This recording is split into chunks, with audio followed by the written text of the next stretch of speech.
So to get started on this recipe, we're gonna get to work on the kind of aromatics that are going into this. So I've got a pan here over about medium-ish heat, and I'm gonna go in with about 2 tablespoons of canola oil. You wanna use a neutral oil here. It's got a higher smoke point. It's not gonna impart too much flavor. Feeling good about that.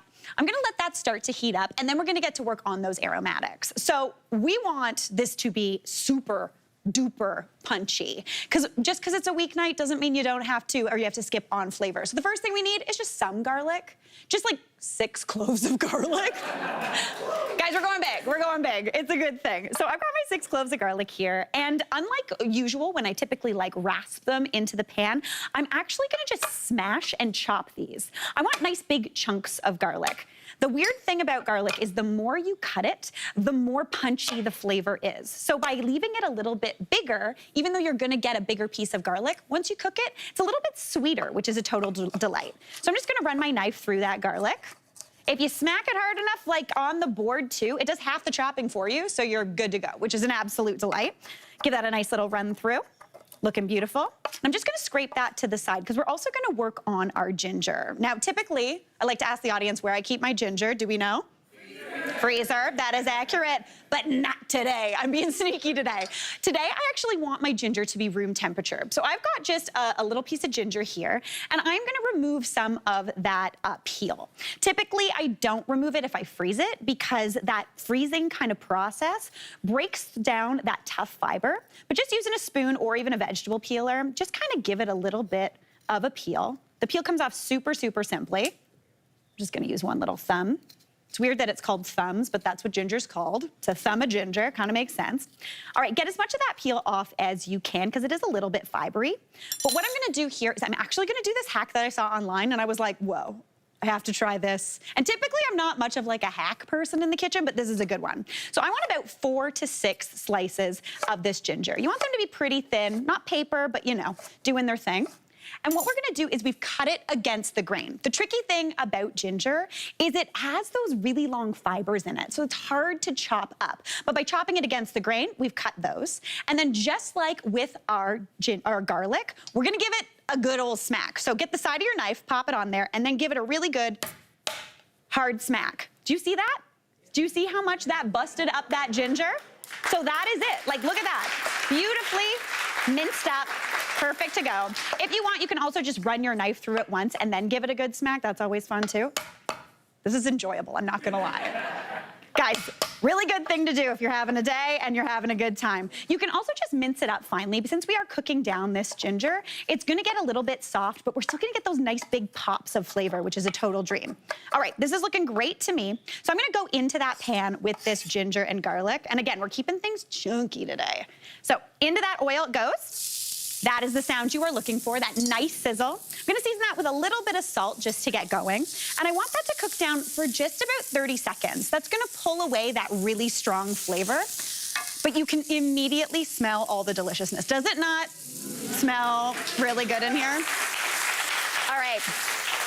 Perfect. That is looking beautiful. It's really aromatic, super fragrant. And now we're gonna add in our protein. So for mine today, I am gonna go in with a pound of ground pork. You could do ground chicken, you could even do ground beef, ground turkey, or if you're not eating meat, you could do this with a brick of extra firm tofu. Just crumble it up and pop it in there.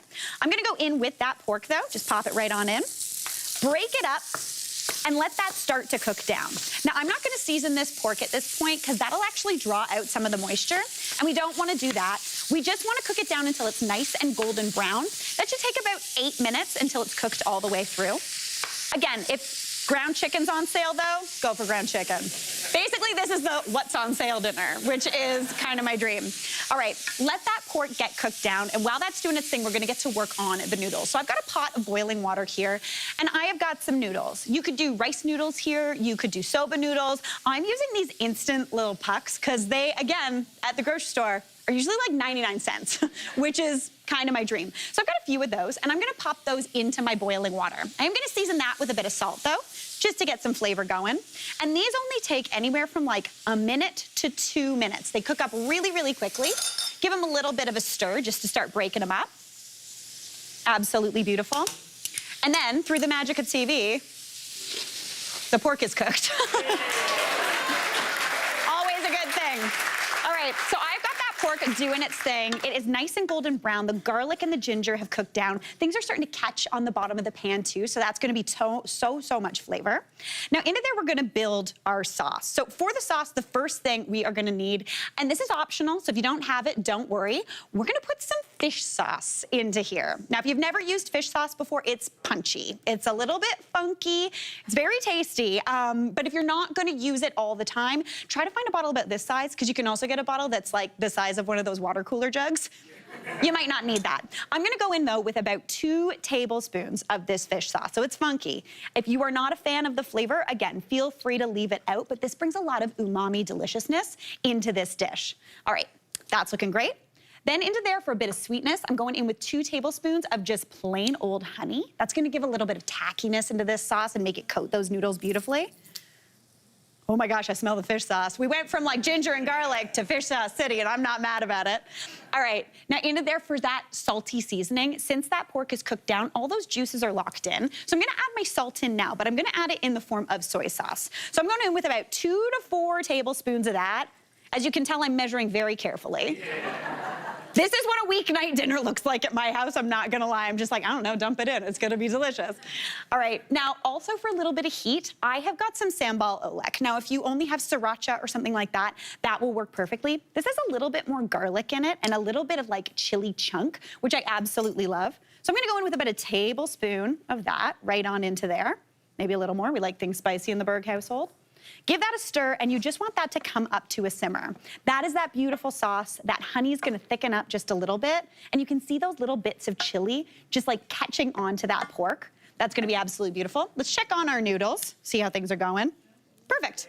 They are instant, which is always a good thing. All right. So I am gonna go and give these noodles a bit of a drain. Again, even if you wanted to do this with like pasta, you could. I won't tell anybody. You do whatever you want. I'm just gonna drain those noodles. It's always exciting when we use the sink. Perfect. And I'm just gonna pop those back on into the pot. That's gonna give a little bit of that liquid is still on there, helping to build that sauce, which is a total dream. Then what we're gonna do is we're gonna add all of this saucy pork straight onto those noodles. This is pretty much it. Other than cooking that pork, I just made dinner in absolutely no time. Add that in, give that a stir to combine. You see all that sauce just enrobing those noodles, looking absolutely beautiful. To me, I would sit down with this pot on my lap and be absolutely thrilled about dinner. But we do need to add some vegetables. So we're gonna go on over here. I've got some bowls ready to go. And I'm gonna serve up this beautiful dish. So we've got all of those wonderful noodles coated in that beautiful, rich sauce. We're gonna pop that into a bowl, get all of that beautiful pork, or again, tofu, chicken, even beef, would be absolutely beautiful. And then for those vegetables, since everything in here is cooked, I like a little bit of fresh and bright and crunchy. So I have just got some plain little cucumber that I'm just gonna pop on the side, thinly sliced, some chopped up peanuts because I love a little bit of crunch, some fresh mint. If you can find fresh Thai basil, feel free to go for that. I find it a little bit tricky to find though, so you could always do that with some cilantro. We and our lovely food team here though, found that Thai basil, so feeling very exciting. And then a little bit of lime on the side. And if that doesn't look like a total dream, I don't know what does. Hey, Mary here. What did you think? Drop your comments below and don't forget to like and subscribe for more of the good stuff.